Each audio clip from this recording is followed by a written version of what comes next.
ओम शांति। आज की मुरली का सार है, मीठे बच्चे, बाबा आया है तुम बच्चों की महफिल में। अभी तुम ज्ञान अमृत की महफिल मना रहे हो। तुम्हारी मुसाफिरी अब पूरी हुई, वापस घर जाना है। आज का प्रश्न है, अनेक प्रकार के तूफानों में याद को सहज बनाने की विधि क्या है? उत्तर है, शरीर निर्वाह करते 5-10 मिनट भी बुद्धि को शिव बाबा में लगाने की कोशिश करो। इस शरीर को भुलाते जाओ, मैं अशरीरी आत्मा हूँ, पाठ बजाने के लिए इस शरीर में आई हूँ, अब फिर अशरीरी बन घर जाना है। ऐसे ऐसे अपने साथ बातें करो। एक सत बाप के साथ बुद्धि का संग हो, दूसरे संग से अपनी संभाल करो तो याद सहज हो जाएगी। आज गीत बजा, आ गए दिल में तू। ओम शांति। बच्चों ने गीत सुना और अर्थ भी बच्चों ने दिल में समझा होगा। फिर भी बाप समझाते हैं, क्योंकि अभी बाप इस महफिल में आए हुए हैं। महफिल तुम्हारी भी है, सारी दुनिया की भी है। भगवान कहते हैं, मैं आता हूँ भक्तों की महफिल में, तो सब भक्त ठहरे। उनमें भी फिर खास उन भक्तों की महफिल में आता हूँ जो भक्त मुझ परम पिता परमात्मा से वर्षा लेने आए हुए हैं। जिन आत्माओं की बुद्धि में अब परम पिता परमात्मा की याद है, उन्हों की महफिल में हाजिर हूँ। महफिल में कुछ खिलाया पिलाया जाता है। बाप कहते हैं, तुम बच्चों को ज्ञान अमृत की महफिल करा रहा हूँ। जो आकर बाप के बने हैं वह समझते हैं बाबा आया हुआ है हमारी इस महफिल में। फिर नंबरवार सबको वापस ले जाएंगे। खास तुम बच्चों की महफिल है, आम सबकी है। जहाँ बाप होगा वहाँ हम बच्चे भी होंगे। बाप कहते हैं, हम भी अशरीरी हैं, तुम भी जब अशरीरी थे तो मेरे पास थे। याद दिलाते हैं 5000 वर्ष हुए। लॉन्ग लॉन्ग एगो कहते हैं ना, 5000 वर्ष से बड़ी मुसाफिरी होती नहीं। भारतवासी बच्चे यह भूले हुए हैं कि शिव भगवान कब आए थे। उनकी जयंती मनाते रहते हैं, कहते हैं आए थे जरूर लॉन्ग लॉन्ग एगो, परंतु कब आए थे यह कोई को पता नहीं। कोई कहेंगे लाखों वर्ष हुए, कोई क्या कहेंगे एक्यूरेट तो कोई को पता नहीं है। यह तो बाप ही बता सकते हैं। कहते हैं बच्चे, 5000 वर्ष पहले भी हम तुम बच्चों के पास इस महफिल में आया था। दुनिया में शिव जयंती तो मनाते हैं, उसी दिन उनसे जाकर पूछो कि बताओ इनको कितने वर्ष हुए। गांधी की जयंती मनाएंगे तो झट बता देंगे कि इतने वर्ष हुए। शिव का कोई बता नहीं सकते, परंतु तुम बच्चे जानते हो शिव को तो बहुत समय हुआ जबकि आया था। वह तो कुछ भी जानते नहीं। कहते हैं जन्म मरण रहित है, नाम रूप से न्यारा है। अरे नाम रूप से न्यारा है तो फिर जयंती किसकी मनाते हो? तो नाम रूप से न्यारा हो नहीं सकता। जरूर भारत में ही आया था, तब तो जयंती मनाते हो ना। फिर नाम रूप से न्यारा कैसे कहते हो? याद करते हो, परंतु वह कब आया था? जरूर भक्ति का समय जब पूरा होगा तब भगवान को घर बैठे आना पड़े। भगवान किस रूप में आते हैं यह कोई भी नहीं जानते। बड़ा चतुराई से कोई से पूछना है और फिर समझाना है। भगवान तो है निराकार, तुम उनकी पूजा करते हो, कहते हो हे परमात्मा, हे भगवान। उनको कोई देवता नहीं कहेंगे। देवताएं हैं ब्रह्मा विष्णु शंकर, तो इन चित्रों पर भी समझाना पड़े। तुम शिव के मंदिर में जाएंगे तो उनसे पूछेंगे यह कब आए थे, कैसे आए? निराकारी दुनिया से तो सब आते हैं। परम पिता परमात्मा को पतित पावन कहते हैं, तो क्या किया? पतित को पावन कैसे बनाया? जरूर साकार में आकर मुख से समझाया होगा, कोई शिक्षा दी होगी, ऐसे ही तो कोई कह न सके जरूर मनुष्य तन में ही आएंगे। भगवान आते हैं नई रचना रचने, तो जरूर कोई के तन में आया होगा। गाया हुआ है ब्रह्मा मुख से मनुष्य सृष्टि रची गई, ब्राह्मण सृष्टि नाम नहीं लिखा हुआ है। ब्रह्मा मुख कमल से मनुष्य रचे जाते हैं, तो जरूर ब्रह्मा के बच्चे ब्राह्मण ही होंगे। प्रजापिता ब्रह्मा ने तो जरूर ब्राह्मण ब्रह्मांडियां रचे होंगे। सिर्फ मेल रचे तो वृद्धि कैसे हो, सिर्फ फीमेल्स रचे तो भी वृद्धि कैसे होगी। इसलिए दोनों ही हैं ब्रह्म कुमार और कुमारियां, नहीं तो ब्राह्मण संप्रदाय कैसे बने। परम पिता परमात्मा रचता बेशक है, ब्रह्मा द्वारा मनुष्य सृष्टि रची जाती है, तो जरूर ब्रह्मा तन में आना पड़ता होगा। यह बातें जो भी अच्छी रीति समझकर और धारण करेंगे वही फिर समझा सकेंगे। जो पूरे राजयोगी होंगे बाप को और रजाई को याद करते होंगे, जिसके लिए ही बाबा कहते हैं बच्चे स्वदर्शन चक्रधारी बनो। सब तो पूरा याद करते नहीं हैं, बाबा के पास आते हैं, कहते हैं ज्ञान तो सहज है, चक्र को भी समझा है, 84 जन्मों का राज भी ठीक समझा है। 84 जन्म तो जरूर लेने हैं, और जो पहले नंबर वाले हैं वही 84 जन्म लेंगे। यह तो सब ठीक है, परंतु याद में रहना यह बड़ा मुश्किल है। योग में अनेक प्रकार के तूफान आते हैं, उनको कैसे वश करे, उसका उपाय क्या है, कौन सा टाइम है जिसमें अच्छी रीति याद कर सके। तो बाबा ने समझाया यूं तो चलते फिरते उठते बैठते याद करो। अभी तुम यहाँ बैठे हो, हम तुमसे पूछते हैं स्त्री को याद करते हो। अब नाम स्त्री का सुना और झट बुद्धि भागी स्त्री के तरफ। बुद्धि का काम हो गया ना। वैसे ही तुम भल कोई भी काम शरीर निर्वाह अर्थ करो, परंतु शिव बाबा के पास बुद्धि लगाने की कोशिश करो। 5 मिनट 10 मिनट भी याद करो। हाँ, यह माया भी विघ्न जरूर डालेगी। तूफान बड़ी जोर से आएंगे डगमगाने के लिए, परंतु फिर भी तुम अपना पुरुषार्थ करते चलो। इस शरीर को भुलाना अथवा बाप की याद में रहना बात एक ही है। अपने को आत्मा अशरीरी समझना पड़े। मैं असूल अशरीरी था, पाठ बजाने के लिए यह शरीर लिया है, फिर अशरीरी बन घर जाता हूँ। बुद्धि में सिर्फ बाप और बाप का घर याद हो।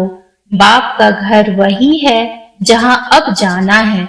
फिर यह बुद्धि में है कि बाप की प्रॉपर्टी है सतयुग, तो एक बाप की याद से वह भी याद आएगी।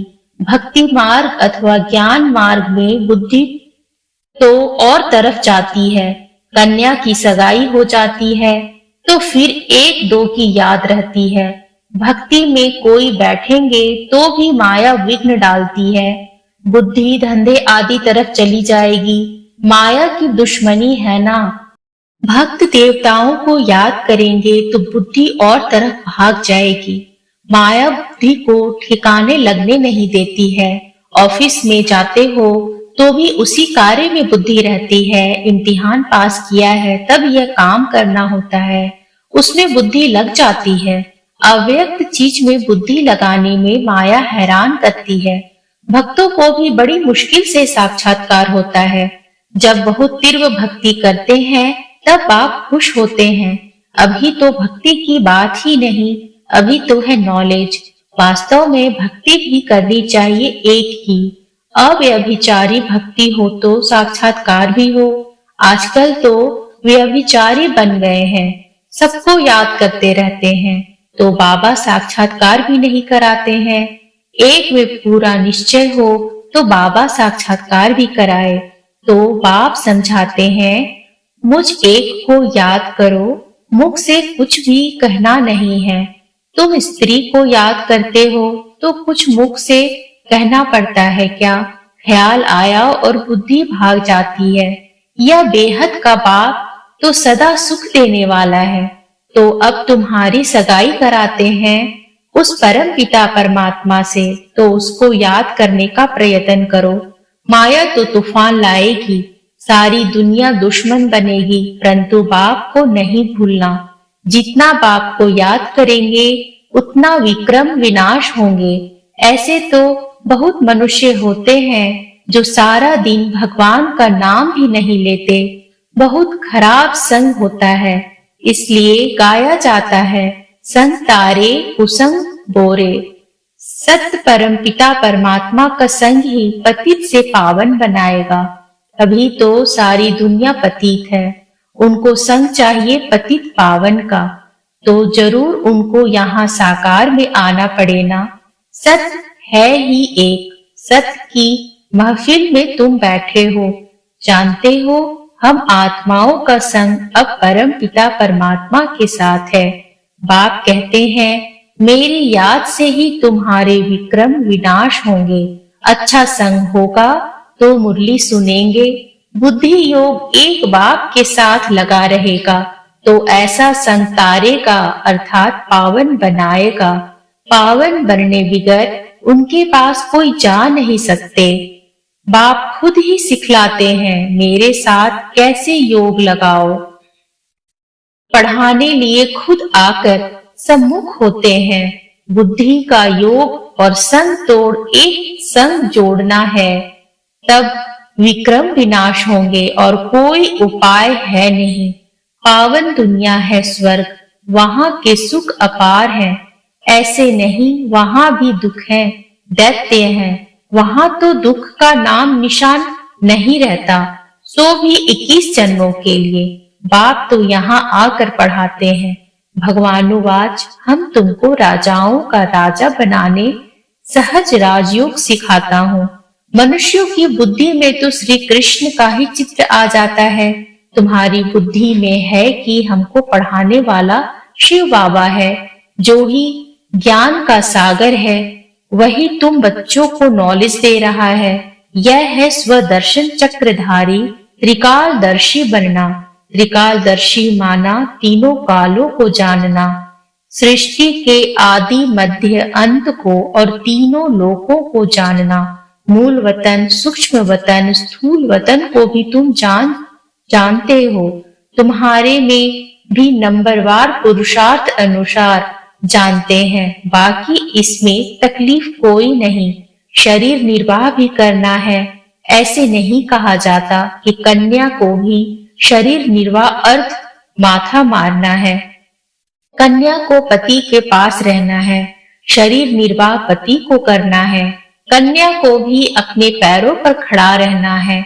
एक कहानी है ना, एक कन्या ने बाप को कहा, मैं अपना नसीब खाती हूँ। तो तुम कन्याएं भी अपना पुरुषार्थ कर रही हो। जितना पढ़ेंगे, श्रीमत पर चलेंगे तो 21 जन्म राज्य करेंगे। कन्याओं का काम है पढ़ना और ससुर घर जाना। तुमको भी विष्णुपुरी स्वर्ग में भेजा जाता है। जितना पढ़ेंगे उतना उच्च पद पाएंगे। वह तो ऐसे ही करके कहानी सुनाते हैं। सच्ची सच्ची बात यहाँ की है। बाप खुद बैठ उनका रहस्य सुनाते हैं। तुम सब कन्याएं हो। अधर कन्या भी अपना जीवन बना रही है। बाप ऐसे कर्म सिखलाते हैं जो कभी दुखी व विधवा नहीं होना पड़ेगा, परंतु विरला ही कोई ऊंची तकदीर बनाते हैं। कोई तो बनाते बनाते फिर आश्चर्यवत भागंती हो, ऐसे बाप को भी हरकती दे देते हैं, डाइवोर्स भी दे देते हैं। क्योंकि बाबा बाप भी है तो पतियों का पति भी है। ऐसे बाप को बच्चे फारकती दे देते हैं, तकदीर को लकीर लगा देते हैं। सजनी है तो भी डाइवोर्स देने से कौड़ी तुल्य बन पड़ेगी। यह भी गाया हुआ है, आश्चर्यवत डाइवोर्स देवंती फारकती देवंती। जिस बाप से 21 जन्म का राज्य भाग्य मिलता है, उनको भी फारकती दे देते।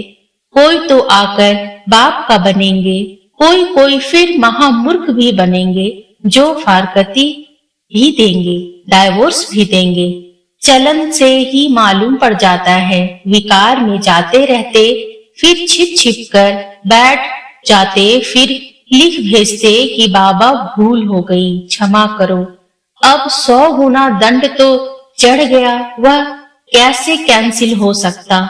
सच बताने से आधा माफ भी हो जाए, इसलिए बाबा कहते हैं छिप कर कभी विकार में नहीं जाना, ना फैमिलियरिटी में ही आना है। क्रोध भी बहुत भारी भूत है, बहुतों को दुख देते हैं। बाप को 5 विकारों का दान दे फिर वापिस ले तो पद भी भ्रष्ट हो जाएगा। अच्छा, मीठे मीठे सिकिल दे बच्चों प्रति माता पिता बाप दादा का याद प्यार और गुड मॉर्निंग। रूहानी बाप की रूहानी बच्चों को नमस्ते, रूहानी बच्चों की रूहानी बाप को नमस्ते नमस्ते नमस्ते बाबा नमस्ते। धारणा के लिए मुख्य सार है, पहला, अपनी उच्च तकदीर बनाने के लिए विक्रम विनाश करने का पुरुषार्थ करना है, पढ़ाई पर पूरा ध्यान देना है। दूसरा है, कुसंग से अपनी संभाल करनी है, पतित पावन बाप के संग से स्वयं को पावन बनाना है। आज का वरदान है, स्वदर्शन चक्रधारी बन हर कर्म चरित्र के रूप में करने वाले माया जीत सफलता मूर्त भव। जैसे बाप के हर कर्म चरित्र के रूप में गाए जाते हैं, ऐसे आपके भी हर कर्म चरित्र के समान हो। जो बाप के समान स्वदर्शन चक्रधारी बने हैं, उनसे कभी भी साधारण कर्म नहीं हो सकते। स्वदर्शन चक्रधारी की निशानी ही है सफलता स्वरूप। जो भी कार्य करेंगे उसमें सफलता समाई हुई होगी। स्वदर्शन चक्रधारी माया जीत होने के कारण सफलता मूर्त होंगे, और जो सफलता मूर्त है वह हर कदम में पद्मा पदम पति है। आज का स्लोगन है, खुशी के समर्थ संकल्पों की रचना करो तो तन मन से सदा खुश रहेंगे। ओम शांति।